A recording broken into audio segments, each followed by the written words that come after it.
BPL ಪಡಿತರ ಚೀಟಿದಾರರಿಗೆ ಹೊಸ ನಿಯಮ ಜಾರಿಯಾಗಿದೆ. ನೀವು ಕೂಡ ಪಡಿತರ ಚೀಟಿಯ ಯೋಜನೆಯ ಲಾಭ ಪಡೆಯುತ್ತಿದ್ದರೆ ತಪ್ಪದೆ ಮಾಹಿತಿನ ಪೂರ್ತಿಯಾಗಿ ನೋಡಿ. ಇದೇ ರೀತಿ ಸಾಮಾಜಿಕ ಭದ್ರತಾ ಯೋಜನೆಯ ಪಿಂಚಣಿ ಪಡೆಯುತ್ತಿರುವ ಫಲಾನುಭವಿಗಳಿಗೆ 2 ಹೊಸ ಅಪ್ಡೇಟ್ ಬಂದಿದೆ. ತಪ್ಪದೆ ಮಾಹಿತಿನ ಪೂರ್ತಿಯಾಗಿ ನೋಡಿ. ಮಾಹಿತಿ ಇಷ್ಟವಾದಲ್ಲಿ ಲೈಕ್ ಮತ್ತು ಶೇರ್ ಮಾಡುವುದನ್ನು ಕೂಡ ಮರೆಯಬೇಡಿ. ಹಾಗಾದ್ರೆ ಬನ್ನಿ ವೀಕ್ಷಕರೇ, ಇದೀಗ ಬಂದಿರುವಂತಹ ಮೊದಲನೆಯ ಒಂದು ಟಾಪ್ ಸುದ್ದಿ ಏನೆಂದು ನೋಡೋಣ. ರಾಜ್ಯದ ಸಾಮಾಜಿಕ ಭದ್ರತೆ ಮತ್ತು ಪಿಂಚಣಿಗಳ ಆಯುಕ್ತಾಲಯವು ನಕಲಿ ದಾಖಲಾತಿಗಳನ್ನು ತಡೆಗಟ್ಟುವ ಉದ್ದೇಶದಿಂದ ಈಗ ಬಿಎಂಎಸ್ ತಂತ್ರಾಂಶದ ಮೂಲಕ ಬೃಹತ್ ಮಟ್ಟದ ದತ್ತಾಂಶ ಪರಿಶೀಲನೆ ನಡೆಸಿದೆ. ಒಟ್ಟು 83.12 ಲಕ್ಷ ಪಿಂಚಣಿದಾರರ ಮಾಹಿತಿಯನ್ನು ಕುಟುಂಬ ತಂತ್ರಾಂಶದೊಂದಿಗೆ ತಾಳೆ ಮಾಡಿದಾಗ 23.14 ಲಕ್ಷ ಫಲಾನುಭವಿಗಳ ವಿವರಗಳಲ್ಲಿ ಗಂಭೀರ ವ್ಯತ್ಯಾಸ ಕಂಡು ಬಂದಿದೆ. ಈ ಹಿನ್ನೆಲೆಯಲ್ಲಿ ಅಂತಹ ಅಭ್ಯರ್ಥಿಗಳ ಪಿಂಚಣಿಯನ್ನು ಈಗ ತಾತ್ಕಾಲಿಕವಾಗಿ ತಡೆಹಿಡಿಯಲಾಗಿದ್ದು, ಸೂಕ್ತ ದಾಖಲಾತಿ ಹೊಂದಿದ್ದರೆ ಮತ್ತೆ ಪಿಂಚಣಿ ಜಾರಿಯಾಗಲಿದೆ. ಮರು ದೃಢೀಕರಣ ಮಾಡಿಕೊಳ್ಳಲು ಸರ್ಕಾರ ಈಗಾಗಲೇ ಸೂಚಿಸಿತ್ತು. ಕಳೆದ 5 ತಿಂಗಳಲ್ಲಿ 5.17 ಲಕ್ಷಕ್ಕಿಂತ ಅಧಿಕ ಮಂದಿಗೆ ಸೂಕ್ತ ದಾಖಲಾತಿಗಳು ಹಾಜರುಪಡಿಸಿ ತಮ್ಮ ಪಿಂಚಣಿಯನ್ನು ಸಕ್ರಮಗೊಳಿಸಿಕೊಂಡಿದ್ದಾರೆ. ಇದೇ ಅಷ್ಟೇ ಅಲ್ಲ, ಆಗಸ್ಟ್ ಮೊದಲ ವಾರದಲ್ಲಿ 17.97 ಲಕ್ಷಕ್ಕೂ ಹೆಚ್ಚು ಫಲಾನುಭವಿಗಳು ಯಾವುದೇ ಸೂಕ್ತ ದಾಖಲಾತಿಗಳನ್ನು ಸಲ್ಲಿಸಿಲ್ಲ. ತಪ್ಪು ವಯಸ್ಸು, ತೆರಿಗೆ ಪಾವತಿಸುವವರು ಈ ಒಂದು ಯೋಜನೆಯಿಂದ ಈಗ ಹೊರಗುಳಿದಿದ್ದಾರೆ. ಆದರೆ ಅರ್ಹತೆ ಇದ್ದರೆ ಮುಂದಿನ 30 ದಿನಗಳ ಒಳಗಾಗಿ ಅಗತ್ಯ ದಾಖಲಾತಿಗಳನ್ನು ನೀಡದಿದ್ದರೆ ಅಂತವರ ಪಿಂಚಣಿಯನ್ನು ಸಂಪೂರ್ಣವಾಗಿ ರದ್ದುಗೊಳಿಸಲು ಇಲಾಖೆ ಮುಂದಾಗಿದೆ. ಸುಳ್ಳು ದಾಖಲೆ ನೀಡಿ ಸರ್ಕಾರದ ಹಣ ದುರುಪಯೋಗ ಮಾಡಿಕೊಳ್ಳುವವರನ್ನು ತಡೆಯಲು ಈ ಕಟ್ಟುನಿಟ್ಟಿನ ಕ್ರಮ ಕೈಗೊಳ್ಳಲಾಗಿದೆ.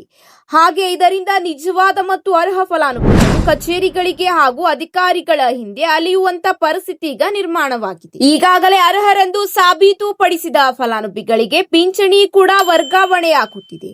ನೀವು ಕೂಡ ಅರ್ಹರಾಗಿದ್ದರೆ ತಪ್ಪದೇ 30 ದಿನಗಳಲ್ಲಿ ಅಗತ್ಯದ ದಾಖಲಾತಿಯೊಂದಿಗೆ ಅರ್ಜಿ ಸಲ್ಲಿಸಿ ಪಿಂಚಣಿ ಪಡೆಯಬಹುದು. ಈಗಾಗಲೇ SMS ಕೂಡ ಫಲಾನುಭವಿಗಳಿಗೆ ನೀಡಲಾಗಿದೆ. ಸರ್ಕಾರದ ಈ ದಿಢೀರ್ ನಿರ್ಧಾರದಿಂದ ನಿಜವಾದ ಬಡವರು ಹಾಗೂ ಹಿರಿಯ ನಾಗರಿಕರು ತೀವ್ರ ಸಂಕಷ್ಟಕ್ಕೆ ಸಿಲುಕಿದ್ದಾರೆ. ಆದರೆ ಸೂಕ್ತ ದಾಖಲಾತಿ ಇದ್ದರೆ ನಿಮಗೆ ಹಣ ಸಿಗಲಿದೆ. ಪಿಂಚಣಿ ಎಂದಿನಂತೆ ನಿಮ್ಮ ಬ್ಯಾಂಕ್ ಖಾತೆಗೆ ವರ್ಗಾವಣೆ ಕೂಡ ಆಗಲಿದೆ ಎಂಬ ಮಾಹಿತಿ ಲಭ್ಯವಾಗಿದೆ. ಹೌದು ವೀಕ್ಷಕರೇ, ಒಂದು ವೇಳೆ ನಿಮ್ಮ ಪಿಂಚಣಿ ಸ್ಥಗಿತಗೊಂಡಿದ್ದರೆ ಆದಾಯ ದೃಢೀಕರಣ ಪತ್ರ, ಆಧಾರ್ ಕಾರ್ಡ್ ಜೆರಾಕ್ಸ್ ಪ್ರತಿ, ಪಡಿತರ ಚೀಟಿ ಜೆರಾಕ್ಸ್ ಪ್ರತಿ, ಇದೇ ಅಷ್ಟೆಲ್ಲ ವಯಸ್ಸಿನ ದೃಢೀಕರಣಕ್ಕಾಗಿ ಶಾಲಾ ದಾಖಲಾತಿ ಜೆರಾಕ್ಸ್ ಪ್ರತಿ ಅಥವಾ ಅವರ ಮಕ್ಕಳ ಶಾಲಾ ದಾಖಲೆ ಜೆರಾಕ್ಸ್ ಪ್ರತಿ, ವಯಸ್ಸಿನ ಕುರಿತು ವೈದ್ಯರ ದೃಢೀಕರಣ ಪತ್ರ, ಅಗತ್ಯ ದಾಖಲಾತಿಯೊಂದಿಗೆ ಇದೇ ಆಗಸ್ಟ್ 30ರ ಒಳಗಾಗಿ ಕಚೇರಿ ಅವಧಿಯಲ್ಲಿ ನೀವು ಎಲ್ಲಾ ದಾಖಲಾತಿಗಳನ್ನು ತಹಶೀಲ್ದಾರ್ಗೆ ಸಲ್ಲಿಸಿದರೆ ನಿಮಗೆ ಮತ್ತೆ ಪಿಂಚಣಿ ಜಾರಿಯಾಗಲಿದೆ ಎಂಬ ಮಾಹಿತಿ ಲಭ್ಯವಾಗಿದೆ. ಇದರ ಜೊತೆಗೆ ಮುಂದಿನ ಒಂದು ಅಪ್ಡೇಟ್ ಏನೆಂದು ನೋಡೋಣ. ಬನ್ನಿ ಸ್ನೇಹಿತರೆ, ರಾಜ್ಯದಲ್ಲಿ ಗೃಹ ಜ್ಯೋತಿ ಯೋಜನೆಯ ಪರಿಶೀಲನೆಯ ಸಿಲಿಂಡರ್ ಪೂರೈಕೆಗೆ ಈ KYC ಹೀಗೆ ಹಲವು ಕಾರ್ಯ ಮಧ್ಯೆ ಪಡಿತರ ಚೀಟಿದಾರರಿಗೂ ಕೂಡ KYC ಆರಂಭವಾಗಿದ್ದು, ಜನತೆ ಯೋಜನೆಯ ಲಾಭ ಪಡೆಯಲು ಪರಿಶೀಲನೆಗೆ ಒಳಗಾಗುವುದು ಕಡ್ಡಾಯವಾಗಿದೆ.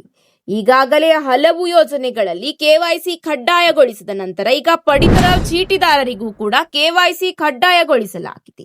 ಈ ಒಂದು ಕಾರಣದಿಂದ ಎಲ್ಲಾ ಫಲಾನುಭವಿಗಳು ತಪ್ಪದೇ ಈ KYC ಮಾಡಿಸಬೇಕು, ಇಲ್ಲದಿದ್ದರೆ ಪಡಿತರ ಸಿಗುವುದಿಲ್ಲ ಎಂಬ ಮಾಹಿತಿ ನೀಡಲಾಗಿದೆ.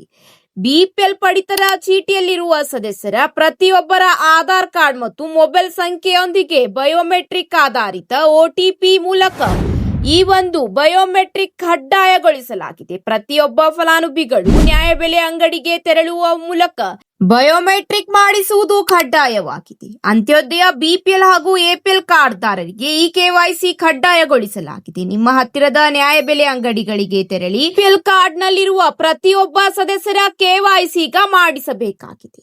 ಇವತ್ತಿಗೆ ಇಷ್ಟೇ ವೀಕ್ಷಕರೇ, ಮತ್ತೆ ಸಿಗೋಣ ಹೊಸ ಅಪ್ಡೇಟ್ ಜೊತೆಗೆ. ಮಾಹಿತಿ ಇಷ್ಟವಾದಲ್ಲಿ ಲೈಕ್ ಮತ್ತು ಶೇರ್ ಮಾಡಿಕೊಳ್ಳಿ. ಮತ್ತೆ ಸಿಗೋಣ ಹೊಸ ಅಪ್ಡೇಟ್ಸ್ಗಳ ಜೊತೆಗೆ. ಧನ್ಯವಾದಗಳು.